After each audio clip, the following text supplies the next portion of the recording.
What's going on, everybody?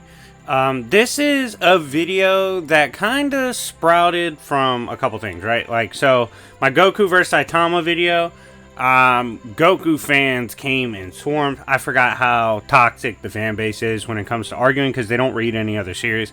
So I was just like taken aback. I was like, damn, I hadn't gotten pushback like that in a while, and I hadn't had people like trying to raid my servers and shit for a while. So I was like, what's the big problem they have with One Punch Man? And I think I kind of figured out something that's at least subconsciously a problem with a lot of fans that I want to talk about today. Maybe I'll add this to like Goon Explains. I don't know. But maybe we'll bring that playlist back. Should we bring back Goon Explains, where I explain stuff within fiction, anime, and comics that's like a problem for fans or a big deal for the community?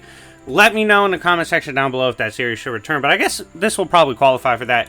This is going to be my perspective on the problem with the One Punch Man verse and why so many people disregard the scaling off rip without actually taking the proper time to figure out what is going on in actuality with the verse. So, first of all, if you like content like this, hit the like buttons, subscribe, all that. We're on the road to 20K. And check out my second channel, The Coffee Shop, as well as my Discord server, which now has over 600 members. We're trying to hit 1,000 members. That'd be cool. Anyways, getting back to this, One Punch Man is a verse set around the plight of a character named Saitama, right? Saitama is a character who was basically suicidal before he found his calling. That is, he was living a life as a boring office worker, and he's like, yo, this shit's just not for me. I don't really have a purpose. I'm kind of living day to day and just existing. I don't want to exist. I want to live. And I think a lot of people can relate to that. I do think one issue with Saitama haters is they don't take the time to actually understand his character. He has a beautifully written character in many ways. And so this internal struggle with purpose is really what drives him, right? And so he runs into a monster. This monster is about to fold a child for basically drawing on his ball sack looking chin. The kid has a ball sack looking chin too. It's fucked. It's definitely a funny verse. But anyways, he sees the monster. He's like, yo, this monster shouldn't be killing a kid for a prank. So he decides, I'm going to ride for this kid and help fight the monster. Fights the monster. Even though he gets fucked up, he's like, yo, I'm going to train to become a hero. That's my calling, to save people and be the hero. So he does a pretty simple workout routine every day, but he says it pushes it to his limits, and then his limits are gone, right? And that's when he loses all his hair, and he becomes One Punch Man. The plight from there goes from, okay, I didn't have a purpose, to I have a purpose, but did I already overextend myself in that purpose? The reason I say that is one of the big things for him as a hero is he wants to fight monsters and feel the joy of a glorious battle and saving the people, right? He wants that heroic moment where he comes out battered, bruised, and bloodied, but he won the day. He wants that. However, he overtrained to the point that he's basically invincible. He compares it to being a maxed out player with every cheat code and every glitch, walking around a game and just one-shotting people. Sure, you never run into trouble. You dominate. You're the best to ever live. You're the GOAT, no doubt. But how much fun and purpose is in a job in which requires zero effort from you? You just one shot every time. That's a lonely place to be. So we see Saitama actually fall back down into another emotional pit of despair because his purpose that he wanted to fulfill, he's arguably too good at. He's just not getting that fulfilling notion because, one, being a hero is a lot more complicated than it seems. I mean, If I kill a monster but he lands on two buildings worth of people and their families can say I tried to kill them and shit like that. Crazy politics. You see it beautifully demonstrated in the MCU and such. Like, the politics behind being a hero is complicated. Saitama's not with all that bullshit anyway. He's a really simple-minded individual. So he's like, yeah, I'm just trying to be the hero. Now, you guys are probably wondering, yo, he's going over the exposition and story of Saitama. Where's the issue with the One Punch Man verse? This is where we arrive, right? So we have established this character that's super OD, basically walking around one-shotting everyone. We are playing the video game a lot of times from the perspective of Saitama. And it's hard for us to properly scale Saitama, or it's hard for people to realize how crazy his scaling gets because the world around him oftentimes isn't that insane with scaling, right? Like, you look at a Metal Bat.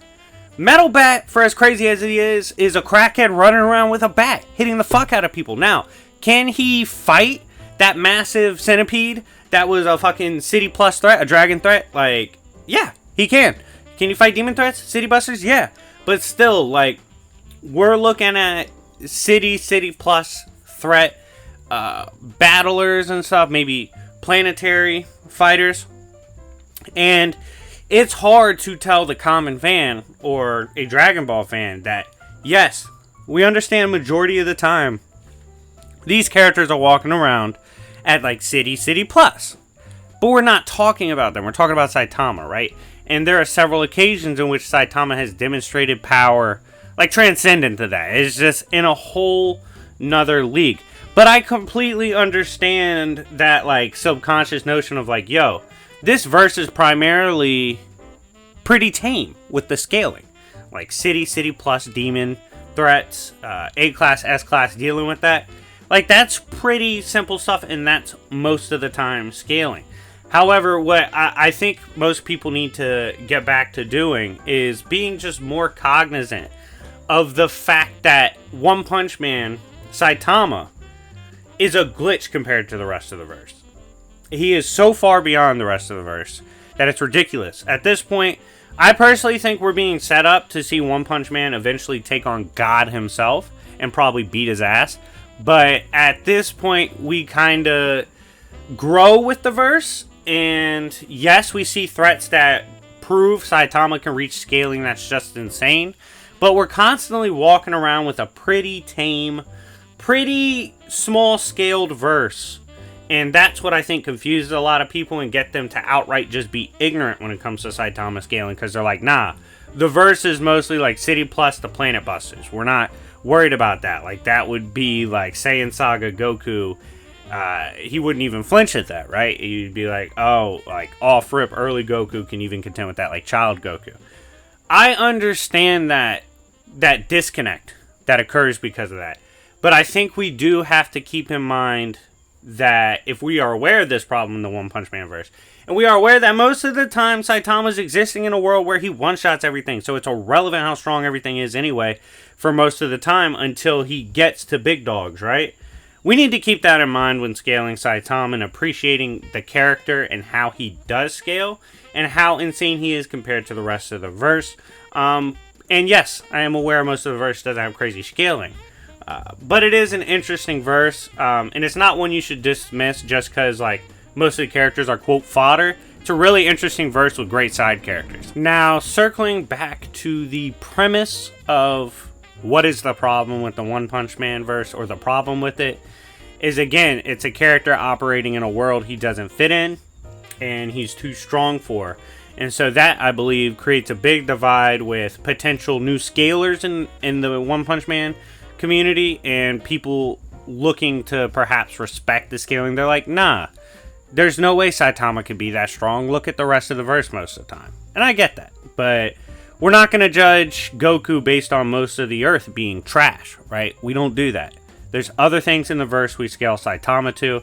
But again, I think this does acknowledge the problem with One Punch Man and why it gets such drastic, powerful pushback. I do believe it's because of majority of the time how the verse is portrayed. But anyways, guys, thank you so much for watching. I'm personally a big fan of One Punch Man. I'm enjoying my detailed read through again, almost done with it, and I'm gonna give an intricate breakdown of the verse and how Saitama truly scales to hopefully quell any questions about my scaling in Goku vs Saitama. Okay, so you guys understand the perspective better and get a completely nuanced look.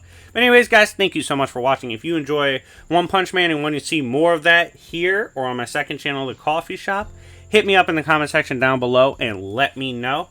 Thank you guys so much for watching. It's been your boy Jobbers and Goons, and I'll see y'all later. Peace.